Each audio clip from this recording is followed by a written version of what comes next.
ఓం సాయిరామ్ సమర్థ సద్గురు సాయినాథ్ మహారాజ్కి జై. సాయి భక్తులందరికీ నమస్కారం అండి. మన బాబా గారి దయ వల్ల మనందరం బాగుండాలి, సంతోషంగా ఉండాలి అని చెప్పి మనస్ఫూర్తిగా కోరుకుంటూ ఈరోజు వీడియో స్టార్ట్ చేస్తున్నాను ఫ్రెండ్స్. ఇక ఈరోజు వీడియోలో మనం చూడబోయేది ఏంటి అంటే, తల్లి నీకు మంచి యోగం పట్టబోతుంది. రేపు గురువారంలోగా నీకు మంచి శుభవార్త నువ్వు వినబోతున్నావు బిడ్డ. నీకు రాజయోగం కలగబోతుంది కాబట్టి నీ సాయి మాటలు అశ్రద్ధ చేయకుండా విను అని చెప్పి బాబా గారు మనకు ఒక మంచి సందేశాన్ని అయితే తీసుకొచ్చేసారండి.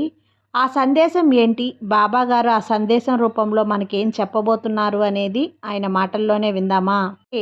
నీకు ఎన్నో రోజులుగా నువ్వు జరుగుతుంది అని ఎదురు చూస్తున్నటువంటి మంచి వార్త, మంచి పని అనేది నీకు జరగబోతుంది. అతి త్వరలోనే నీకు రాజయోగం పట్టబోతుంది బిడ్డ. నీకు మంచి కాలం స్టార్ట్ అయిపోయింది. నువ్వు ఏదైతే నీ చేతుల్లోకి రావాలి అని నువ్వు ఎదురు చూస్తున్నావో ఆ కాలం నీకు దగ్గరలోనే వచ్చేసింది. బాబా ఇదే కదా నువ్వు ఇన్ని రోజుల నుంచి చెప్తున్నావు, నాకు నిజంగా జరుగుతుందా అని నువ్వు అనుమానపడొద్దమ్మా. నువ్వు ఎదురు చూసేది నీ చేతుల్లోకి రాబోయే సమయం వచ్చింది కాబట్టే నీ సాయి నోట ఈ మాట నువ్వు వింటున్నావు. నీకు రాబోయే యోగం అద్భుతమైనది. నీకు ఆ యోగం నువ్వు అనుభవించాలని నీ తలరాతలోనే రాసి ఉందమ్మా. అంటే నీకు అదృష్టం పట్టబోతుందనే కదా, ఆ అదృష్టాన్ని నువ్వు అనుభవించబోతున్నావనే కదా అర్థం. ఇక గడిచిపోయిన కష్టకాలాన్ని తడుచుకోకుండా రాబోయే నీకు సంతోషకాలమైన కాలాన్ని నువ్వు గుర్తు చేసుకుంటూ ఆనందపడు. అప్పుడు నీ మనసుకి కొంచెం ప్రశాంతతే కాకుండా నీకు ధైర్యం కూడా వస్తుంది బిడ్డ. అలా చేయటం వల్ల నీ మనసు ప్రశాంతంగా ఉంటుంది. నువ్వు సుఖంగా నిద్రపోగలవు. నువ్వు చేసే పనిని దృష్టి పెట్టి చేయగలవు బిడ్డ. నీతో ఉన్నవాళ్ళు, నీ కుటుంబ సభ్యులు అందరూ సంతోషంగా ఉంటారు. కాబట్టి ఇంతమంది ఆరోగ్యం, సంతోషం నీ చేతుల్లో ఉంది కాబట్టి నువ్వు ఆనందంగా ఉండాల్సిందే బిడ్డ. ఎవ్వరికీ రాని రాజయోగం నీకు దక్కబోతుంది అంటే నువ్వు అదృష్టవంతురాలివే తల్లి. కాబట్టి నీకు రాబోయే యోగం గురించి నువ్వు ఎదురు చూస్తూ ఉండు. నీకు అన్నీ ఇంకా అదృష్ట కాలాలే బిడ్డ. నీకున్న దోషాలు, కర్మలు తొలగిపోయినప్పుడే కదా నువ్వు స్టార్ట్ చేసే పనులన్నీ కూడా ఎటువంటి విఘ్నాలు లేకుండా పూర్తవుతాయి. నువ్వు తాకిందల్లా బంగారం అవుతుంది. బాబా ఇన్ని రోజులు నేను పడ్డ కష్టాలు, కర్మలు, ఇంతవరకు తీరని ఈ కష్టాలు, కర్మలు, బాధలు ఇవన్నీ కూడా ఇప్పుడే ఎందుకు తొలగాయి? ఎందుకు నాకు ఇక నుంచి బాధలన్నీ తొలగి ఆనందాలు రాబోతున్నాయి? ఎందుకు నా సమస్యలన్నిటికీ పరిష్కారం రాబోతుంది? ఎలా జరుగుతుంది బాబా? ఎందుకు బాబా నా ఆనందం అనేది ఇప్పుడే వచ్చింది? ఇప్పటిదాకా నాకు బాధనే ఎందుకు మిగిల్చావు? ఇకపైన నాకు ఆనందం ఎలా వస్తుంది అనే ప్రశ్నలన్నీ కూడా నీ మనసులో మొదలైపోయాయి కదా బిడ్డ. దానికి సమాధానం నేను చెప్తాను విను. నువ్వు చేసే మంచి పనులే దానికి సమాధానం బిడ్డ. నువ్వు చేసే చిన్న చిన్న మంచి పనులే నీకు ఇంతటి మంచితనాన్ని కల్పించాయి. నీ మంచితనమే నీకు శ్రీరామ రక్షగా ఉంటుంది బిడ్డ.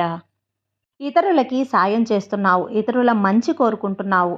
ఎవరైనా ఆరోగ్యం బాగోలేక బాధపడుతుంటే వాళ్ళకి అంతా మంచే జరగాలి, వాళ్ళు సంతోషంగా వాళ్ళ ఆరోగ్యంగా తిరిగి మళ్ళీ మనలో కలిసి నడవాలి అనే నీ మనసులో ఉన్న ఆ చిన్న తలంపే నీకు ఇంత పుణ్యాన్ని చేకూరుస్తుంది బిడ్డ.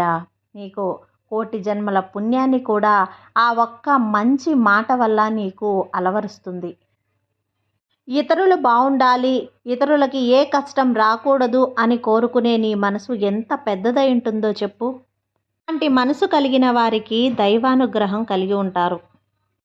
ఇంకా కూడా నువ్వు ఇతరుల మంచి కోరుకుంటూ ఉండు. నీకు ఇంకా కూడా మంచి జరగాలి అంటే నువ్వు ఇతరులకు దానం చేయాలి. వాళ్ళు పేదవారైతే నీకున్న దాంట్లో పావలా వంతైనా సరే వాళ్ళకి సహాయం చేస్తూ ఉండు. దాన ధర్మాలు చేస్తూ ఉండు. వాళ్ళకి పట్టెడు అన్నం పెట్టు. దాన ధర్మాలు అంటే కోట్లకు కోట్లుగా, వేలకు వేలుగా వాళ్ళకి దాన ధర్మాలు చేయటం కాదు. చెప్పాను కదా, పావలా వంతైనా సరే వాళ్ళకి దానంగా ఇస్తూ ఉండు. అన్నదానం అంటే భోజనమే పెట్టనక్కర్లేదు. ఒక అరటి పండుగ లేదంటే ఒక పిడికెడు అన్నమైనా సరే వాళ్ళకి చేసినా కూడా అది అన్నదానంలోకి వస్తుంది బిడ్డ. అది నీకు కోటి జన్మల పుణ్యం వస్తుంది. ఒక పండుని నువ్వు దానంగా చేసినా సరే. నీకు ఎప్పుడు చెప్తూ ఉంటాను కదా!